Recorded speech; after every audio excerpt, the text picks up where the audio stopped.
ദക്ഷിണേന്ത്യയിലെ പ്രശസ്ത ഇസ്ലാമിക തീർത്ഥാടന കേന്ദ്രമായ നാഗൂർ ദർഗയിലെ സൂഫി ഗായകർ പരമ്പരാഗതമായി പാടിവരുന്ന ഏകനെ യാ അള്ളാ എന്ന് തുടങ്ങുന്ന ഭക്തിഗാനത്തിന്റെ ഈണത്തെ മാതൃകയാക്കിക്കൊണ്ടാണ് പ്രശസ്ത തമിഴ് പണ്ഡിതനും കവിയും ഭക്തഗാന രചയിതാവുമായ ഡോക്ടർ ഉളുന്തൂർപേട്ട ഷൺമുഖം രചിച്ചതാണ് പള്ളിക്കെട്ട് എന്ന ഗാനം.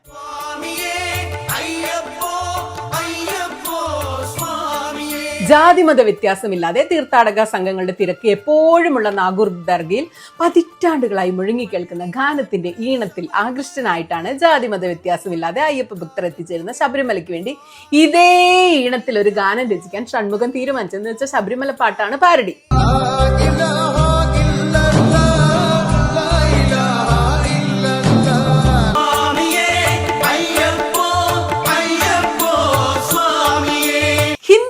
പാട്ടും കലയും മറ്റു മതക്കാർ അടിച്ചു മാറ്റുന്നുവെന്ന് പലപ്പോഴും സോഷ്യൽ മീഡിയയിൽ വന്ന് ഹിന്ദുത്വ തീവ്രവാദികൾ പരിഹാസമുയർത്തുന്ന ഈ സാഹചര്യത്തിൽ ഈ കാലഘട്ടത്തിൽ ഈ അറിവ് അവർക്കൊരു തിരിച്ചടിയായിരിക്കും.